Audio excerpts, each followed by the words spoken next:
boa tarde, tudo bem? Vamos ao capítulo 5 do livro No Mundo Maior, de André Luiz. Esse capítulo se chama O Poder do Amor. Como você deve lembrar, né? No capítulo anterior, o Calderaro e o André prepararam os dois, né, o encarnado e o desencarnado, e eles pararam, porque quem só poderia resolver o problema, né, seria alguém que tem amor. E como eles disseram, eles não têm amor suficiente para poder dar andamento ao processo, né? Então, o capítulo acaba com a mensageira chegando. E este capítulo começa com a mensageira se aproximando e saudando. Calderaro apresentou o André, né, atenciosamente. Ela olhou o triste quadro e disse ao assistente: "Eu o felicito pelo socorro que nos últimos dias vem prestando aos nossos infortunados irmãos. Agora atacaremos a parte final do serviço, convictos do êxito." Ele respondeu humilde que seu esforço foi quase nenhum, resumindo-se em meros preparativos.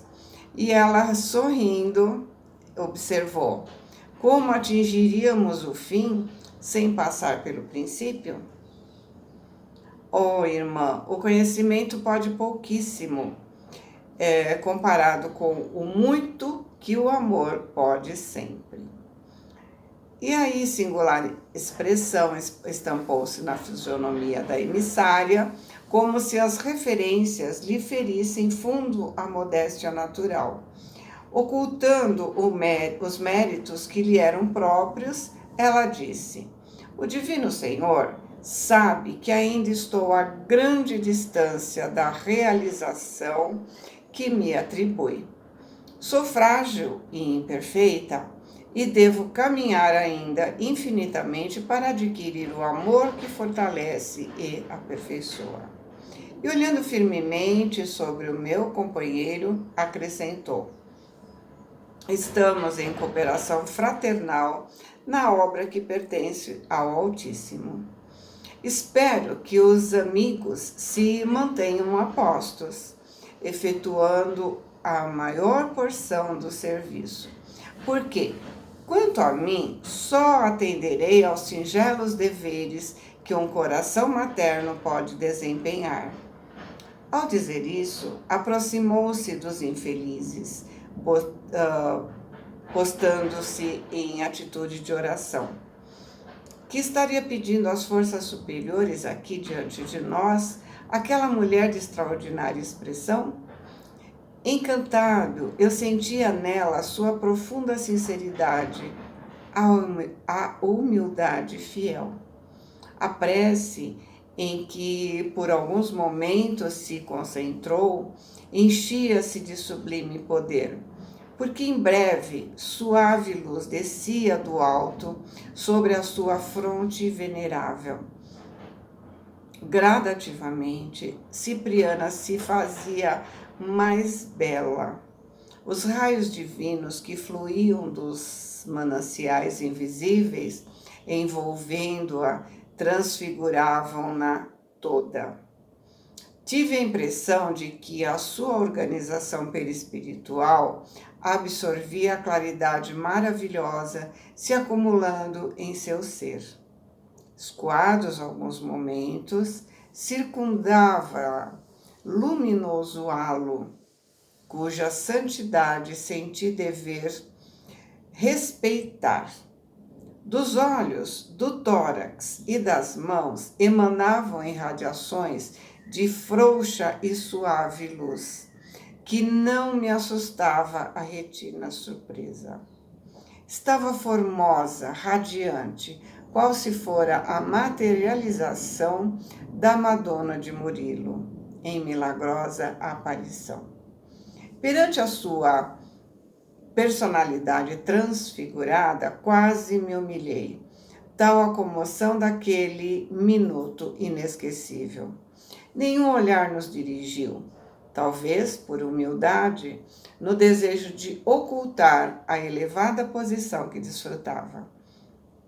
Estendeu as mãos para os dois desventurados, atingindo-os com o seu amoroso magnetismo, e notei assombrado que o poder daquela mulher sublimada modificava o seu campo vibratório. Eles sentiram desfalecer, oprimidos por uma força que os oprimia à tranquilidade. Trocaram olhares com indizível espanto, experimentando o respeito e o temor, presas de comoção irreprimível e desconhecida. Seus olhos espelhavam no silêncio angustiosa perquirição quando a mensageira, chegando perto, os tocou de leve na região visual. Reparei, de minha parte, que ambos registravam abalos mais fortes e indisfarçável. Reconhecendo o poder divino de que era dotada a emissária, notei que o enfermo, parcialmente liberto do corpo, e o perseguidor implacável pararam a ver-nos com indescritível assombro. Gritaram violentamente, empolgados pela surpresa, e por julgar cada um de nós o que vê através do prisma do conhecimentos adquiridos, imaginaram que estavam sendo visitados pela excelsa mãe de Jesus. Acharam que era a Virgem Maria, definiam o ambiente de acordo com as noções religiosas que tinham. O doente ajoelhou-se imediatamente, dominado por irreprimível comoção, e se desfez em copioso pranto. O outro, porém, embora perplexo e abalado, se manteve de pé, como se o bendito favor daquela hora não fosse a ele mesmo concedido.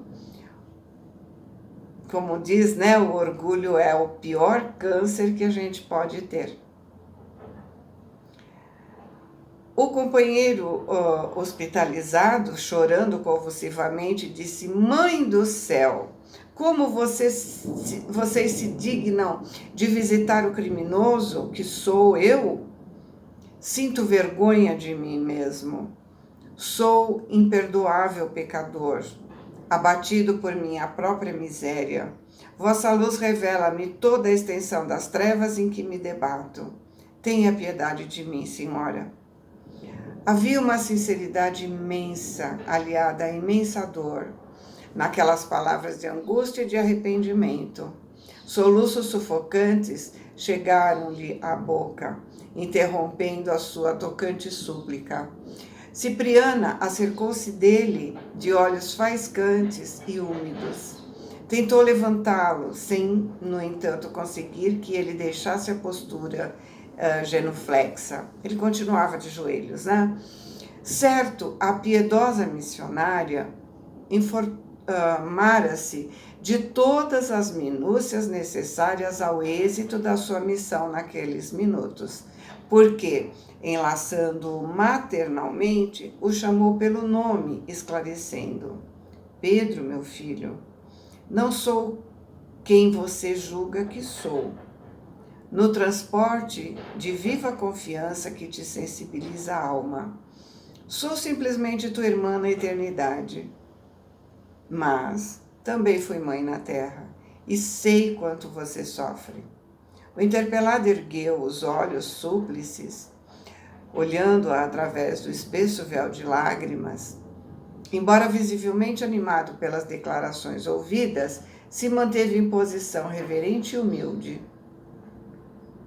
Matei um homem, disse desabafando-se. A mensageira acariciou o rosto, banhado em pranto, e acrescentou: sei disso. Decorridos alguns instantes em que dividia o carinhoso olhar entre o interlocutor e o verdugo, contido pelo respeito à reduzida distância, ela se dirigiu ao doente de maneira intencional, de modo a se fazer ouvida pelo outro, pelo companheiro vingador. Pedro, por que você destruiu a vida de teu irmão? Como você se julgou com forças e direito para quebrar a harmonia divina? Deixando perceber que lhe ouvia os pensamentos mais íntimos, prosseguiu. Você supunha fazer justiça pelas próprias mãos, quando só fazia aumentar a cólera aniquiladora. Por que razão, meu filho, você pretendeu equilibrar a vida, provocando a morte? Como conciliar a justiça com o crime? Quando sabemos que o verdadeiro justo é aquele que trabalha e espera no Pai, o supremo doador da vida? Faz muito tempo que você cometeu o homicídio, presumindo liquidar escabroso débito a jorros de sangue. Eliminou o corpo de um amigo que se fez incompreensivo e duro. Mas desde o trágico instante, você ouve a consciência divina a repetir a velha pergunta: Caim, que fizeste de teu irmão?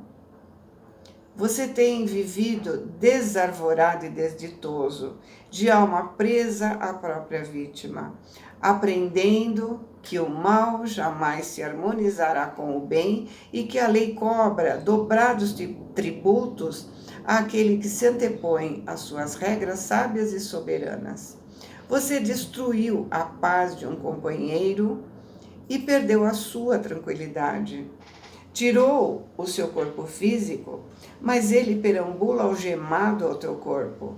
Sentindo-o como pesado fardo, você tratava de administrar o direito a si mesmo e entortou o seu destino, imprimindo perigosa curva em teu caminho, que poderia ter sido reto e iluminado. Temendo a você mesmo, por se sentir delinquente em toda a parte, buscou refúgio no trabalho de forma atrapalhada e mecanizante, conseguiu dinheiro que nunca te pacificou o ser, alcançou alta posição social entre os homens, mas se sente cada vez mais triste e mais desamparado. Pedro, como você não se lembrou da oração santificante? Como não se corrigiu diante da vida, se humilhando aos pés de sua vítima, no sincero e real propósito de regeneração? Preferiu a corrida louca, depois das sensações externas, a fuga para a região do ganho material, a transitória subida para posições de domínio enganoso? Aterrorizado, você tentou escapar ao tribunal íntimo, onde o poder espiritual reprovava o condenável procedimento. Mas nunca é tarde para levantar o coração e curar a consciência ferida.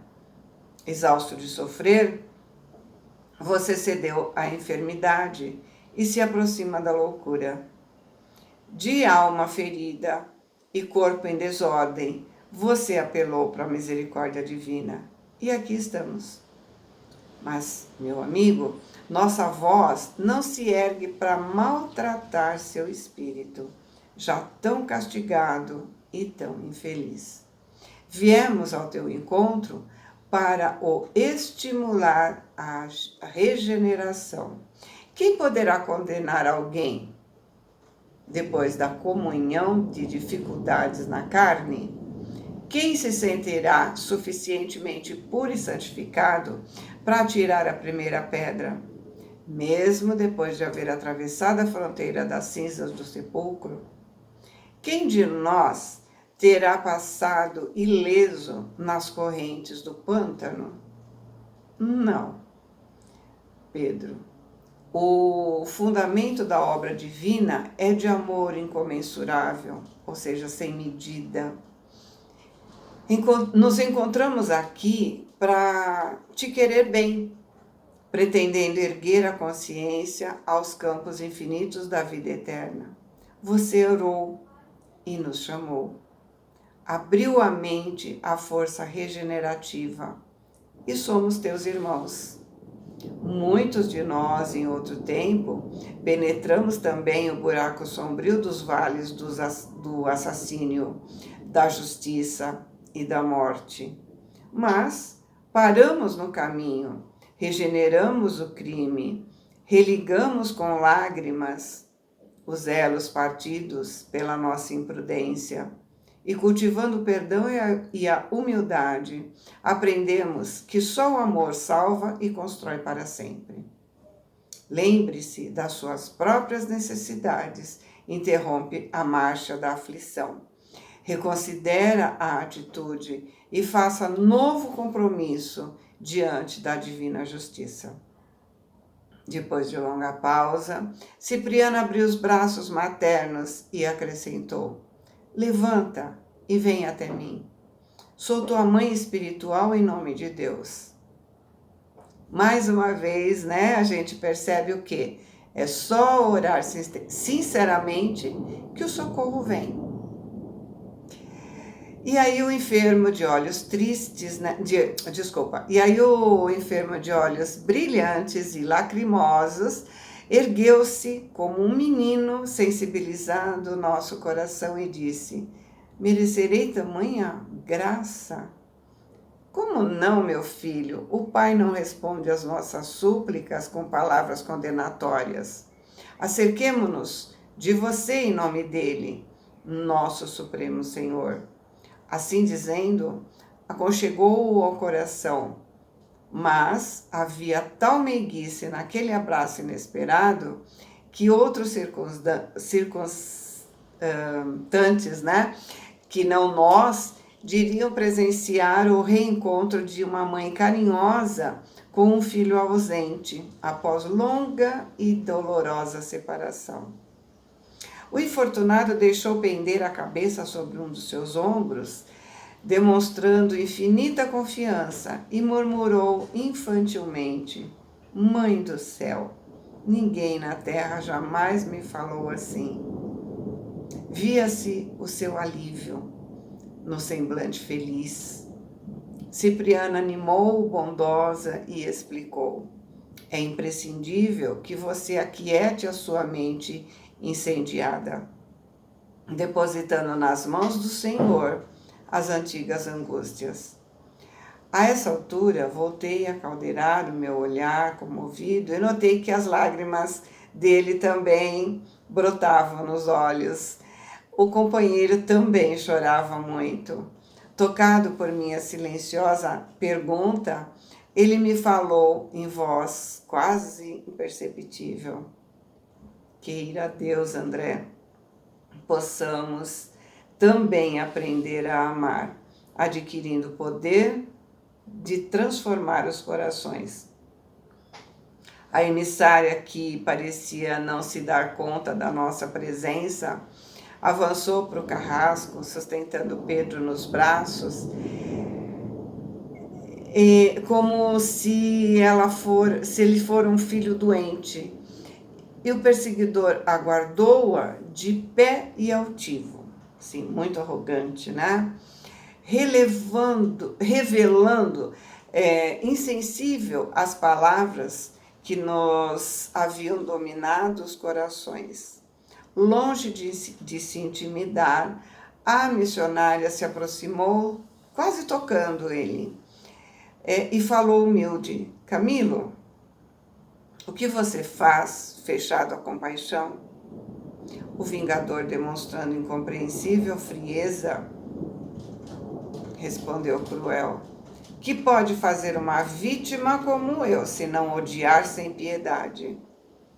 Odiar, respondeu ela, sem se alterar. Você sabe o significado de tal atitude? As vítimas inacessíveis ao perdão, indiferentes ao entendimento, costumam ultrapassar a dureza e a maldade dos condenados, provocando horror e compaixão. Quantos se valem desse título de vítima para pôr às claras as monstruosidades que lhe povoam o ser? Quantos se aproveitam da hora de irreflexão de um amigo ignorante ou infeliz para iniciar séculos de perseguição no inferno da ira? A condição de vítima não te confere santidade. Você se vale dela para semear na própria estrada ruína e miséria, treva e destroços. Sem dúvida, Pedro o feriu em momento de desequilíbrio, perdido de ilusão na mocidade turbulenta. No entanto, pai de família que você foi, homem refletido e prudente que aparentava ser, você não encontrou no espírito o mínimo resquício de piedade fraternal para desculpá-lo.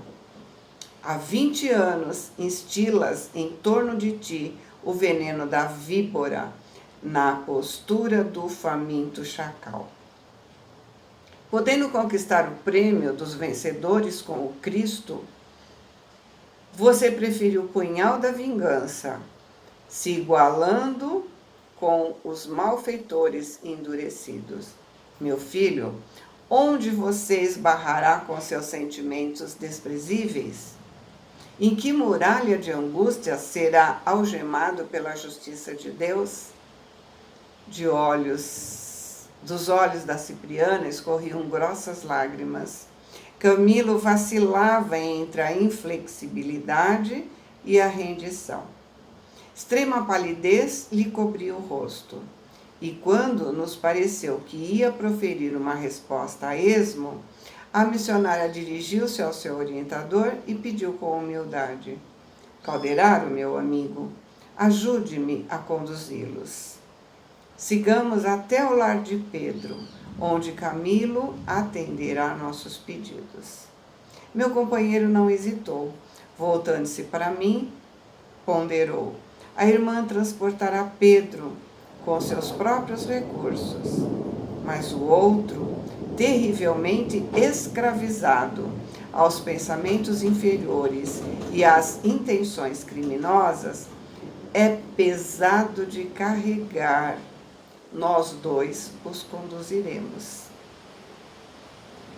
Gente, olha isso, pesado de carregar, o peso do ódio, da angústia, do ressentimento, pesa de verdade, né? Não é só simbólico, não é só o que a gente acha, né? Nossa, tô dor de cabeça, tô pesada, pesado mesmo, denso, né?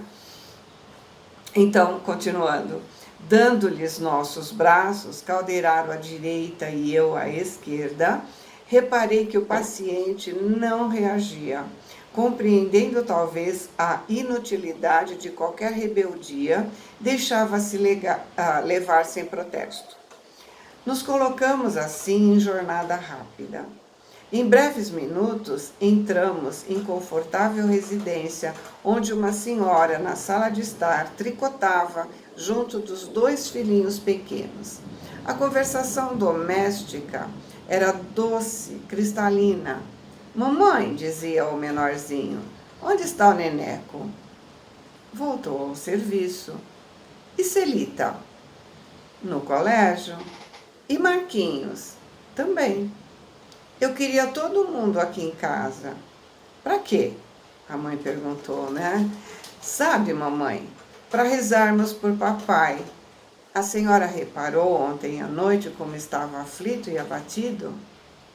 A jovem mãe demonstrou certa angústia nos olhos, mas disse em tom firme: confiamos em Deus, meu filho.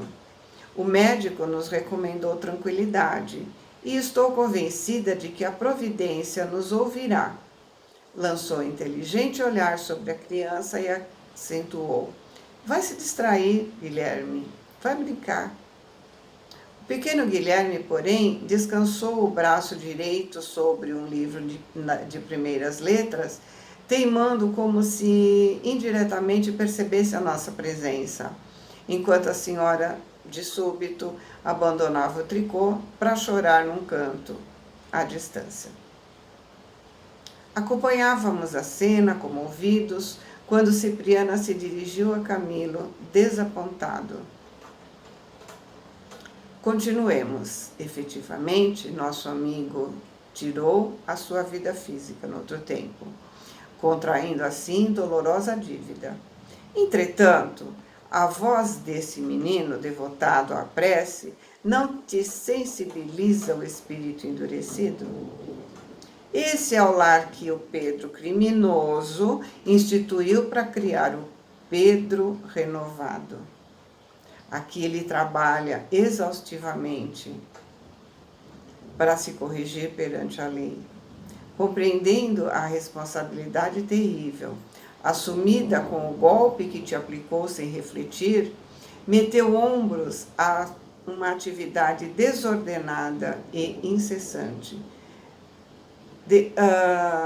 acabando com os seus centros físicos. Antes dos 50 anos no corpo terrestre, ele revela evidentes sinais de velhice. Se cometeu falta grave, tem feito o possível por se erguer numa vida nobre e útil. Amparou devotada mulher no casamento, deu refúgio a 5 filhinhos, esforçando-os se por norteá-los para o bem, através do trabalho honesto e do estudo edificante. Sem dúvida, Pedro cresceu no conceito dos amigos, conquistou posição de abastança material, mas sabe agora, de experiência própria, que o dinheiro não soluciona problemas fundamentais do destino e que o elevado conceito que possamos conseguir dos outros nem sempre corresponde à realidade. No entanto, todas as vantagens conquistadas no âmbito material têm vivido doente, infortunado, aflito. Apesar disso, tem a seu crédito o serviço realizado com boas intenções, o reconhecimento de uma companheira que o dignifica e as preces de 5 filhos agradecidos. Quanto a você, o que você fez? Faz precisamente 20 anos que não abrigas outro propósito, senão o de extermínio. A vingança detestável tem sido o objeto exclusivo de seus intuitos destruidores. Teu sofrimento agora nasce do prazer da vingança. Vale a pena ser vítima, receber a palma santificante da dor para descer tanto na escala da vida? Eu vou parar que deu 28.